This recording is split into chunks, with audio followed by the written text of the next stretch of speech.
I was the only person in the state certified to move a $500,000 Steinway Model D, but 10 minutes before the lift, my new boss looked at my arms, sneered, and told me to go home because this needs real muscle. I tried to warn him about the center of gravity. He didn't listen. So I walked away, sat in my car, and waited for the crash that cost him everything. The air inside a climate-controlled vault has a specific smell. It smells like ozone, dustless air, and old money. It was 8:15 a.m. on a Tuesday when I stood inside the private storage facility of Mr. Sterling, staring at the beast. It was a custom Steinway Model D, the kind of concert grand piano that isn't just an instrument. It's a piece of architectural history. The wood was a high-gloss ebony that looked like liquid ink, and the keys were genuine ivory, salvaged from a pre-ban-era restoration. "Lucy," Mr. Sterling said, walking around the instrument with his hands clasped behind his back. He was a man who wore suits that cost more than my first car. "You understand the gravity of this." "I do, Mr. Sterling," I said, running a gloved hand over the rigging points I had already mentally mapped out. 990 pounds, 9-foot length. But the weight isn't the problem, it's the balance. The custom casing makes it top-heavy on the treble side. Standard straps won't hold it if it tips past 15 degrees. Sterling nodded, looking relieved. "That is exactly why I requested you. The agency tried to send me a team of 4 men last week. I sent them away. I told them, get me Clark. I don't care about the head count, I care about the hands." I smiled. At 45, I wasn't the biggest person in the room. I'm 5'7" lean, with hair I keep pulled back in a tight, no-nonsense bun. But in the world of high-stakes logistics, size is a liability if you don't have the physics to back it up. I was a master rigger, level 4 certified. I understood fulcrums, tensile strength, and knot integrity better than I understood my own teenage daughter sometimes. "We move it tomorrow at 900, I told him, noting the narrow clearance of the service elevator down the hall. "I'll bring my custom dolly and the kinetic straps. Do not let anyone touch it until I get here." "Understood," Sterling said. He shook my hand. His grip was firm, trusting. I walked out of the facility feeling good. It was a high-pressure job, sure, but the commission on moving a $500,000 asset was going to pay for Claire's entire semester of college tuition. I had the plan. I had the gear. I had the client's trust. What I didn't know was that back at the office, a new variable had entered the equation. His name was William Young, the newly hired efficiency director, and he was currently looking at my personnel file with a frown that suggested my gender was a clerical error he intended to correct. I pulled into the company lot at 5:00 p.m. to prep my gear.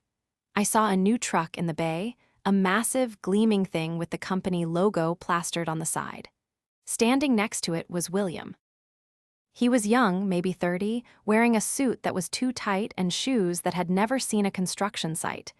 "You must be Lucy," he said, not offering a hand. He was scrolling through a tablet. "I see you're scheduled for the Sterling lift tomorrow." "That's right," I said, unlocking my equipment locker. "It's a delicate one. I'm prepping the silk core straps now." William looked me up and down. It wasn't a sexual look, it was something worse. It was dismissive. It was the look you give a rusty tool you're about to throw away. "I've been reviewing our insurance premiums," William said, his voice flat. "Our specialist rates are astronomical. I'm thinking of restructuring how we handle these VIP moves. Less technical, more brute force. Efficiency." "You can't brute force a Steinway, William," I said, my voice hardening. "Physics doesn't care about your efficiency spreadsheet." He smirked, a little tight-lipped smile that didn't reach his eyes. "We'll see, Lucy, we'll see." I should have known then. I should have packed my box right there. But I had a job to do, and I never walked away from a contract. Not yet. The morning of the move, the humidity was already climbing. By 8:30 a.m., the air was thick, the kind of weather that makes your hands sweat inside your gloves if you aren't careful. I arrived at Mr. Sterling's estate early. The destination was a penthouse suite in a historic building downtown, a nightmare of a location.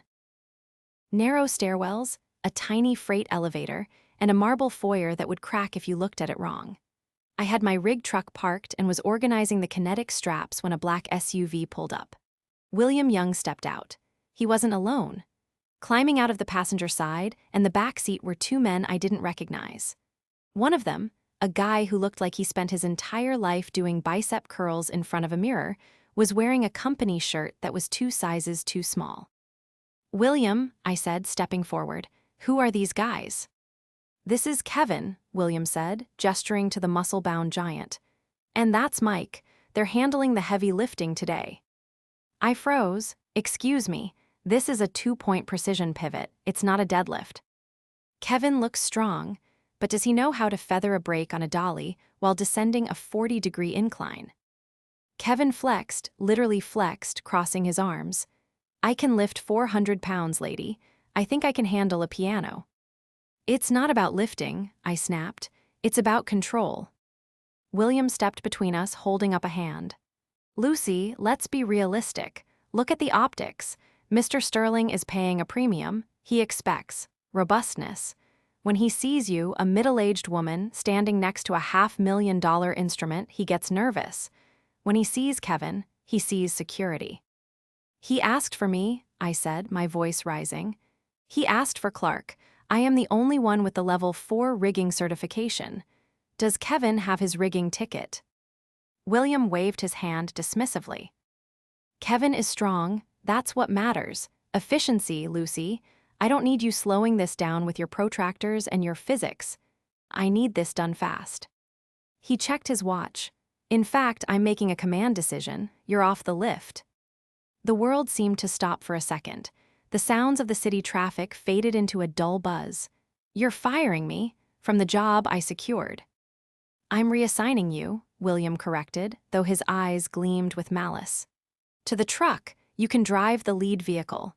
Kevin and Mike will handle the stairs and the instrument. Women just. They don't have the bone density for this kind of torque, Lucy. It's biology. I'm doing you a favor.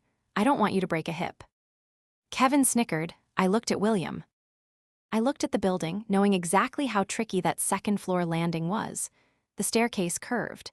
It required a floating transfer, where you unhook the weight, slide the dolly, and rehook in midair. It was a move that took me 10 years to master. "William," I said, lowering my voice to a deadly whisper, "if you do this, you are going to destroy that piano. The insurance rider specifically demands a certified rigger present for the entire duration of the move. If I'm in the truck, I'm not present." "I am the director," William spat, losing his cool facade. "I decide what the insurance covers. Now give Kevin the manifest and get in the truck, or you're fired for insubordination." I looked at the beautiful Steinway sitting in the loading bay, waiting to be moved. I looked at Kevin, who was already grabbing the wrong end of a strap. "No," I said. "Excuse me." William's face went red. "I said no," I repeated, unclipping my radio from my belt. "I'm not driving the truck. If I'm not running the rig, I'm not touching this job. I won't have my name attached to the disaster you are about to cause." I walked over to my personal equipment bag. I took out my custom carabiners, the ones rated for 5,000 pounds that I had bought with my own money. I took my silk core straps. I stripped my gear off the company dolly. "What are you doing?" Kevin asked, looking confused. "Hey, we need those straps." "Those are my straps," I said. "Company standard issue are the blue nylon ones in the truck. Good luck with those. They stretch 3 inches under load." "These don't stretch at all." "You're walking out." William laughed, a harsh barking sound. "Fine, go. If you leave this site, Lucy, don't bother coming back on Monday. You're done. Fired for cause, abandonment of duty." "I'm not abandoning duty," I said, pulling out my phone. It was 8:52 a.m. "I am refusing an unsafe directive from an unqualified supervisor." I held up my phone and took a photo. I framed it perfectly. William pointing his finger at me, Kevin holding the dolly upside down. Literally, the brake lever was facing the wrong way, and the Steinway in the background. "Get that camera out of my face," William shouted. "Documentation," I said calmly, "for my unemployment hearing." I walked away. I didn't run. I didn't scream. I walked with the steady, measured pace of a woman who knows exactly where the exit is. As I passed the building lobby, I saw Mr. Sterling's assistant coming out. She looked at me, then at William and his muscle team. "Ms. Clark, where are you going? Mr. Sterling is waiting for the pre-lift briefing." "Ask William," I said, not breaking stride. "He's the efficiency director. He decided I was too fragile for the job." I got into my car, a beat-up sedan parked down the street. I didn't start the engine immediately. I sat there, my hands gripping the steering wheel so hard my knuckles turned white. I was furious. I was humiliated. 30 years of perfect service erased because some suit thought muscles mattered more than mechanics. But then, a cold calm washed over me. I looked at the building. I knew the geometry of that staircase. I knew the tensile strength of the blue nylon straps they were about to use. And I knew that Kevin had placed the dolly too far forward. I took out my phone and opened my voice recorder app. "March 15th, 9:00 a.m., I dictated. "I, Lucy Clark, have been relieved of command by William Young. I have warned him that the center of gravity on the Steinway requires a pivot point rigging system. He has replaced me with uncertified personnel. I am leaving the site now." I saved the file, then I started the car. I didn't drive home. I drove to a coffee shop 2 blocks away with a clear view of the building's service entrance. I bought a black coffee, sat by the window, and waited. I didn't have to wait long. At 9:14 a.m., the screaming started. From my vantage point in the coffee shop, I couldn't see the interior staircase, but I could see the loading dock doors, which were propped wide open to accommodate the move. I checked my watch. 9:14 a.m. I took a sip of my coffee. It was lukewarm. My stomach was churning, a mix of vindictive satisfaction and professional horror. As a rigger, you never want a load to fail. It goes against every instinct in your body. But as a human being who had just been discarded like trash, I wanted William to learn a lesson in physics he would never forget. Suddenly, the screaming intensified. It wasn't just shouting anymore. It was the frantic, panicked yelling of men who realize they have lost control of something very heavy. "Hold it, hold it." I heard Kevin's voice booming, echoing off the concrete walls of the service entrance. "Turn it, turn IT left." That was William, his voice cracking with desperation. I closed my eyes. I could visualize the geometry. They were at the first landing. The staircase turned 90 degrees. To make that turn with a 9-foot grand, you have to execute a nosedive, tipping the keyboard end down while simultaneously pivoting the tail up. It requires 3 people, one on the brake, one on the tail, and one floater to guide the nose. If Kevin was on the brake, he was too strong. He would jerk it. If he jerked the strap, the piano would gain momentum.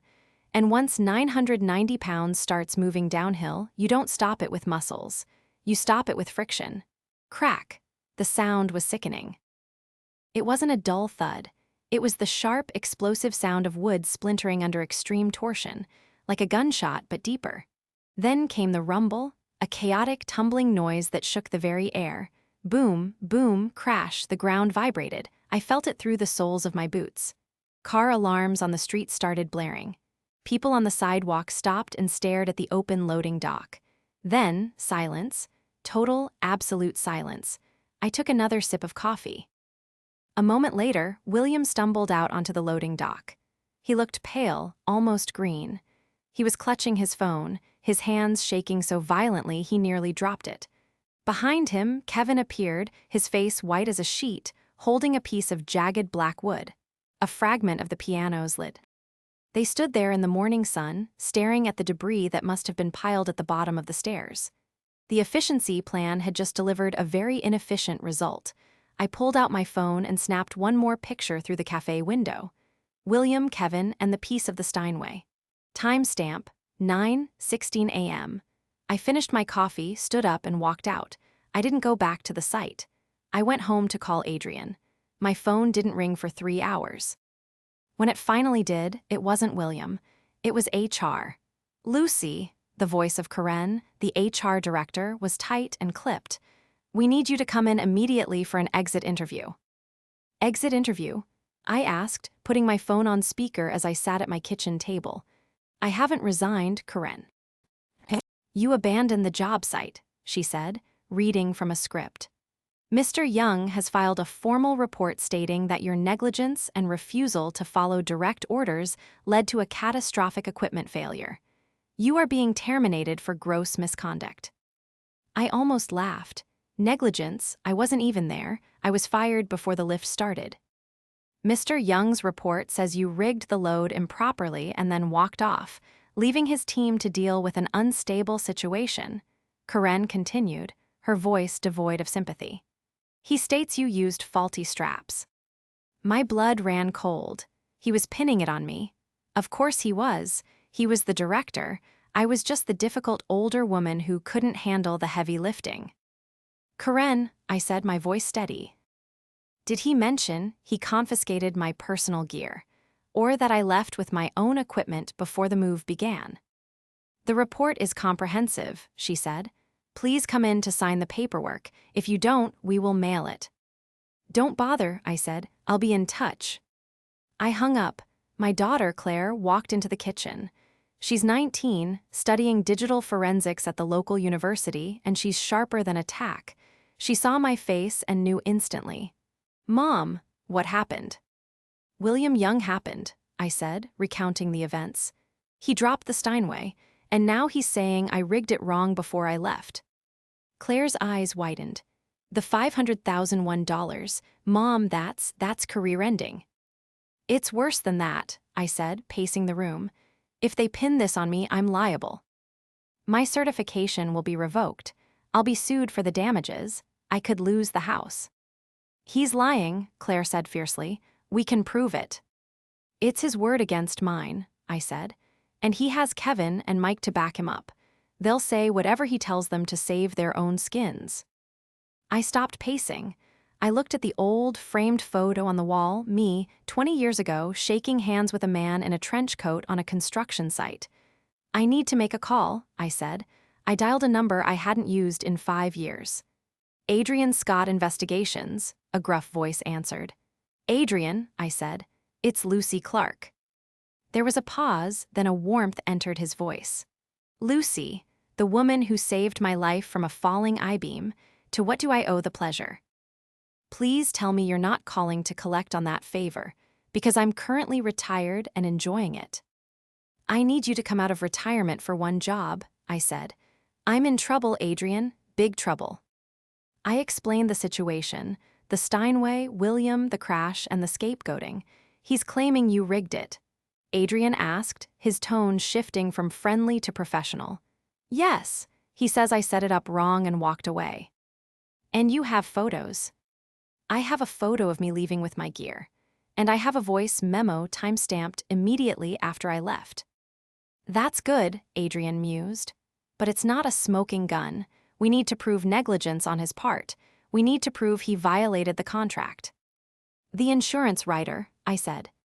The policy for that piano required a level 4 master rigger to be present. I know it did. I saw the draft.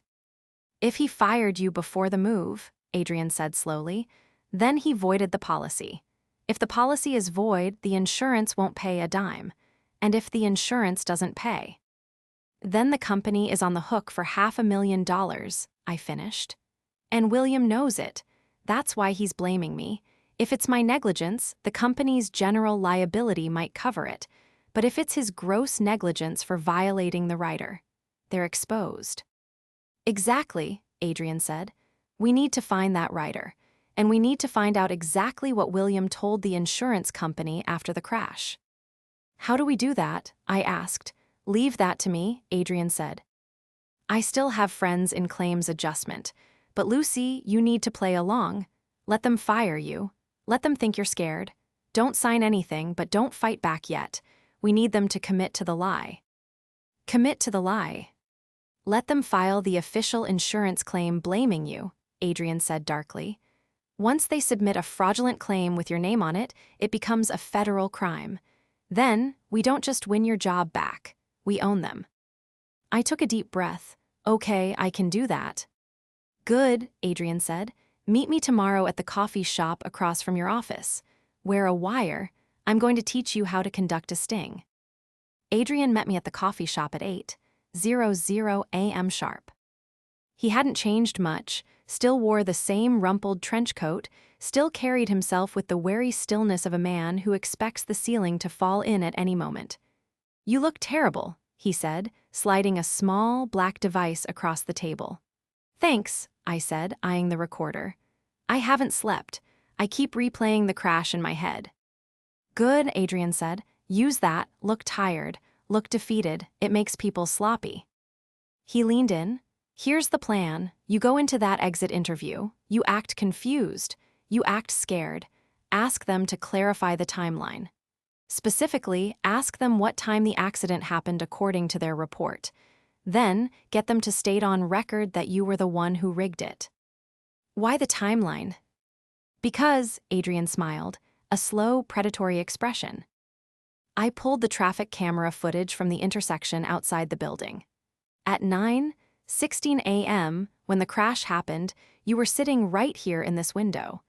We have you on video sipping coffee while the piano was turning into kindling." I felt a jolt of hope. "So I have an alibi." "Better," Adrian said. "You have proof of perjury. If they claim you were rigging the load at 9:15 and we have video of you here at 9:16, their entire story crumbles. But we need them to say it. On tape." I clipped the recorder to my bra strap, hidden under my blouse. I took a deep breath. "Okay, let's do this." I walked into the office feeling like I was walking to my own execution. The stares from my former colleagues were brutal. Whispers followed me down the hall. "That's her," someone muttered. "The one who dropped the Steinway." Karen was waiting in her office with William.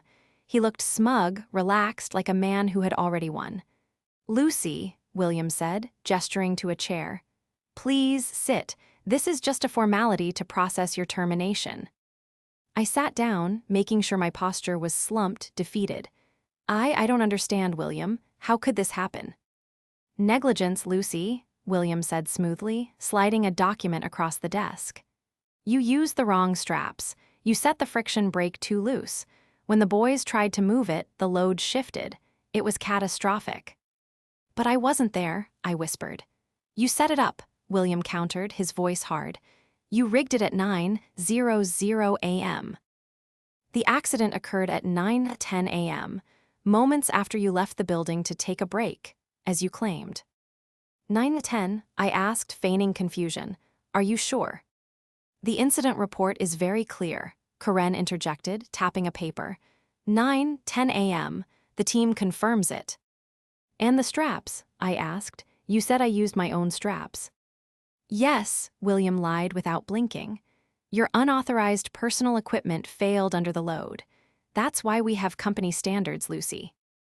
"I see," I said, my voice trembling. "So if I sign this, I'm admitting I was responsible for the rigging at 9:10 a.m. "If you sign this," William said, his eyes gleaming, "we might decide not to press criminal charges for destruction of property. We'll handle the insurance. You just go away quietly." I looked at the paper. It was a confession. It detailed a fictional sequence of events where I negligently rigged the piano, then abandoned my post. "Can I have a copy?" I asked, "for my records." "After you sign," Karen said. "I need to read it fully first," I said, standing up. "I'll take it home. I'll bring it back tomorrow." William's face darkened. "Lucy, if you walk out that door without signing, the deal is off. We file the lawsuit." "I just need one night," I pleaded. "Please." William sneered. "Fine, tomorrow morning, 9:00 a.m. Don't be late." I walked out, clutching the unsigned confession. The recorder was still running. I met Adrian back at his office, a cluttered room filled with filing cabinets and the smell of stale coffee. "They took the bait," I said, handing him the recorder. "They claimed the accident happened at 9:10. They claimed I used my personal straps." Adrian listened to the recording, nodding slowly. "Perfect. 9:10 a.m. puts you at the scene in their narrative, but we know the crash was at 9:14, and we have the cafe footage of you sitting down at 9:12.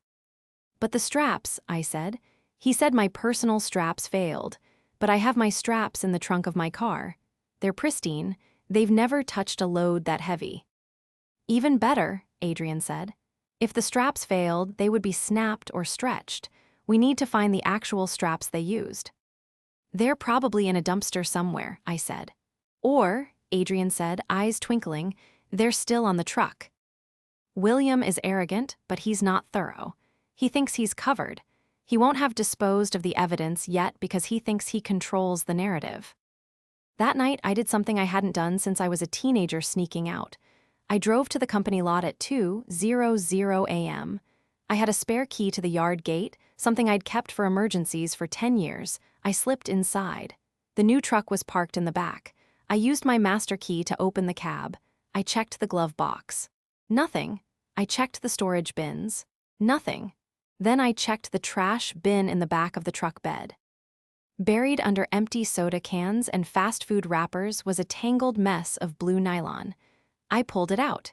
It was a standard-issue company strap, rated for 500 pounds. It had snapped clean in the middle. The edges were frayed and melted from friction, classic signs of a shock load failure. I took photos. I bagged the strap. Then I saw something else. Tucked into the side pocket of the driver's door was a clipboard with a manifest. It was the original insurance rider for the Sterling move. I shone my flashlight on it.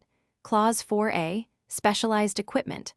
All rigging must be performed by a level 4 certified master rigger. Failure to adhere to this requirement voids all coverage for damages exceeding $5,000. And there, at the bottom, signed in William's handwriting. Accepted, W. Young. He knew. He knew the requirement and he ignored it. By firing me, he hadn't just been mean. He had voided the insurance policy for a $500,000 item. And now, by lying about it, he was trying to commit insurance fraud to cover his tracks. I took the clipboard. The next morning, I walked back into the office. I didn't look scared anymore. I looked ready. I'm ready to sign, I lied. William and Karen were waiting. They looked impatient. Good, William said. Let's get this over with. Actually, I said, before I sign, I have one question. Have you submitted the insurance claim yet? Yes, William said. Why? And you listed me as the rigger of record. Yes, Lucy, we went over this. And you stated the time of the accident as 9:10 a.m. Yes, just sign the damn paper. Okay, I said. I reached into my bag, but instead of a pen, I pulled out a subpoena. What is this? Karen asked, her face draining of color. That, I said, my voice ringing clear and strong, is a notice of deposition. I am suing the company for wrongful termination, defamation of character, and fraud. William laughed. Fraud, you can't afford a lawyer, Lucy. I can when the lawyer is working on contingency, because the case is a slam dunk, I said. And by the way, I'm not the only one suing you. The door opened. Adrian walked in. He wasn't wearing his trench coat. He was wearing a sharp, expensive suit. He looked every bit the high-powered investigator he used to be. Mr. Young, Adrian said, flashing a badge that wasn't police, but something far scarier to a corporate executive, a private insurance fraud investigator credential. I represent the interests of the underwriter for the Sterling policy. We have reason to believe a fraudulent claim has been filed regarding the Steinway loss. William stopped laughing. He stood up, knocking his chair over. Who are you? I'm the guy who just watched a video of Lucy Clark drinking coffee at 9:12 a.m. while your team dropped a piano at 9:14 a.m., Adrian said calmly. And I'm the guy who has the snapped blue nylon strap in an evidence bag, which proves no certified rigger was anywhere near that load. That's impossible, William stammered. It gets worse, I said. I have the rider, William, the one you signed. You knew you needed a level 4 rigger. You fired the only one you had. You voided the policy. And now you're trying to frame me for a $500,000 mistake that is entirely 100% yours. Karen looked at William with pure horror. William, is this true? Did you void the rider? William turned to me, his face a mask of fury. You set me up. You planned this. No, William, I said. I just followed the rules of physics. Action and reaction, you pushed me. Now here comes the pushback. The silence in the room was absolute. William stood there, his mouth open, looking like a fish that had just been slapped out of the water. Karen, the HR director, was backing away from him as if he were radioactive. "This is ridiculous," William finally sputtered, trying to regain his composure. "You can't prove any of this. It's my word against yours. I'm the director. You're just a disgruntled employee." Actually, a deep, resonant voice said from the doorway, "It's not just her word." We all turned. Standing there was Mr. Sterling. He looked immaculate in a charcoal suit, but his face was thunderous. Behind him stood two very serious-looking men in dark suits, his personal legal team. "Mr. Sterling," William said, his voice jumping an octave, "we weren't expecting you." "Clearly," Sterling said, walking into the room. He didn't look at William, he looked at me. "Ms. Clark, my apologies for the disruption to your schedule. I was informed of the incident by your associate here." He nodded at Adrian. "You called him." William hissed at me. "I called the owner of the property you destroyed," Adrian corrected. "Standard procedure in a fraud investigation." Sterling turned his gaze to William. It was a cold, dissecting look. "Mr. Young, I specifically requested Ms. Clark for this move. I was told she was unavailable due to a medical emergency. Is that correct?" William swallowed hard. "Sir, there were complications, personnel issues. I made an executive decision to prioritize efficiency." "Efficiency," Sterling repeated, the word dripping with disdain. "You destroyed a 1928 Steinway Model D. You lied to my face about the personnel. And now, it seems, you are attempting to defraud your own insurance carrier to cover your incompetence." One of Sterling's lawyers stepped forward and placed a thick file on the desk. "Mr. Young, this is a formal notice of intent to sue for damages. The value of the instrument is $550,000. Additionally, we are seeking punitive damages for breach of contract and negligence. The total claim is $1.2 million. William paled, but the insurance. "The insurance policy is void," the lawyer said simply. "Clause 4A, you signed it. You violated it. The carrier has already been notified and has denied the claim based on the evidence provided by Mr. Scott." "That means," Sterling said, leaning in close to William, "that you, Mr. Young, and this company are personally liable for every penny." Karen let out a small gasp. "Oh my God." "And since you were acting outside the scope of your authority and in direct violation of company policy regarding certified personnel," the lawyer added, looking at Karen, "the company's liability insurance may also deny coverage for you personally, Mr. Young. We will be naming you individually in the suit." William collapsed into his chair. The arrogance was gone. He looked small, terrified, and completely alone. Within an hour, the company's owner, a man I had only met twice in 10 years, arrived by helicopter. He stormed into the office, bypassed me completely, and went straight for William. I didn't hear the shouting match, but the walls were thin enough that everyone in the office knew exactly what was happening. Security escorted William out of the building 20 minutes later. He was carrying a cardboard box, looking at the floor as he walked past my desk. He didn't say a word. Karen was fired the next day for failure to exercise due diligence in verifying the incident report. Kevin and Mike, the muscle team, were let go immediately. It turned out neither of them had a valid commercial driver's license, let alone rigging certifications. As for me, I was called into the owner's office on Friday. He looked tired. "Lucy," he said, rubbing his temples, "I owe you an apology, a massive one. William, he was a mistake, a very expensive mistake." "He was dangerous," I said simply. "He put people at risk. He put the company at risk." "I know," the owner sighed. "The lawsuit from Sterling is substantial. We're going to settle, but it's going to hurt. The insurance company is investigating us for fraud because of William's report. Our premiums are going to triple, if we survive this at all." He looked up at me. "I want you to take over the logistics department, director of operations. Full salary bump, benefits, the works. We need someone who actually knows what they're doing." I looked at him. I thought about the 30 years I had given this company. I thought about the disrespect. I thought about the way they were ready to throw me to the wolves to save a few dollars. "No," I said. The owner blinked. "Excuse me, I'm offering you a promotion, a significant raise." "I appreciate the offer," I said, "but the trust is gone. You let a man like William walk in here and dismantle everything I built in a week. You didn't check his credentials. You didn't listen to my warnings. You just saw efficiency director and let him run wild." I stood up. "I'm not staying to clean up his mess. I'm resigning, effective immediately, and my lawyer will be in touch regarding my wrongful termination settlement." The owner looked stunned. "Lucy, please, we need you." "You needed me last Tuesday," I said. "Now, you just need a scapegoat who knows how to use a calculator. Goodbye." I walked out of that office for the last time. It felt terrifying. It felt exhilarating. I was standing in my own workshop. It wasn't big, just a rented bay in an industrial park, but it was mine. The sign on the door read Clark and Associates, Precision Logistics. Adrian was sitting on a stool in the corner, sipping coffee. He had officially come out of retirement to handle my contracts and compliance. "Got the check from the settlement today," he said, waving an envelope.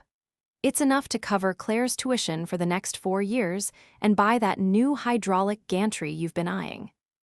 "Good," I said, smiling as I adjusted the tension on a strap. "Because we just landed the museum contract, moving the Rodden exhibit next month." "Sterling put in a good word," Adrian noted. "He told the curator, 'Don't hire anyone else. Get Clark. She's the only one who understands gravity.'" I laughed. It felt good to laugh. The company I left. They filed for bankruptcy 3 months after I quit. The lawsuit from Sterling drained their reserves, and their insurance rates became unsustainable. William Young was still dealing with personal liability suits. Last I heard, he was selling cars in another state and not doing well at it. But here, in the quiet of my own shop, surrounded by quality gear and people I trusted, there was peace. Narrator Porch Wisdom. The scene is calm. Lucy is sitting on the loading dock of her new warehouse, looking out at a sunset. You know, looking back, the hardest part wasn't losing the job. It was realizing how easily 30 years of loyalty could be erased by one man with a spreadsheet. I made a mistake thinking my work would speak for itself. It doesn't. In the corporate world, competence is often invisible until it's gone. My mistake was not documenting everything sooner. I trusted the system to protect me, but the system is designed to protect itself. Here is what I learned and what you need to know. 1. Document everything. If you work in a high-risk field, keep your own records. Photos, logs, timestamps, your personal phone is your best insurance policy. 2. Know your worth. When they told me I was too weak or too old, I didn't argue. I let them prove themselves wrong. Don't fight incompetence with words, fight it with evidence. 3. Loyalty goes both ways. If a company doesn't respect your expertise, they don't deserve it. Don't cling to a sinking ship just because you helped build it. 4. The expert isn't always right. Just because someone has a fancy title like director doesn't mean they know the job. Trust your experience over their ego. And finally, physics doesn't lie. Gravity doesn't care about your budget or your schedule. If you try to cheat the laws of nature, you will always crash. If this story of justice touched you, please like, share, and subscribe. And remember, sometimes the best way to win is to stand back and let them drop the piano themselves.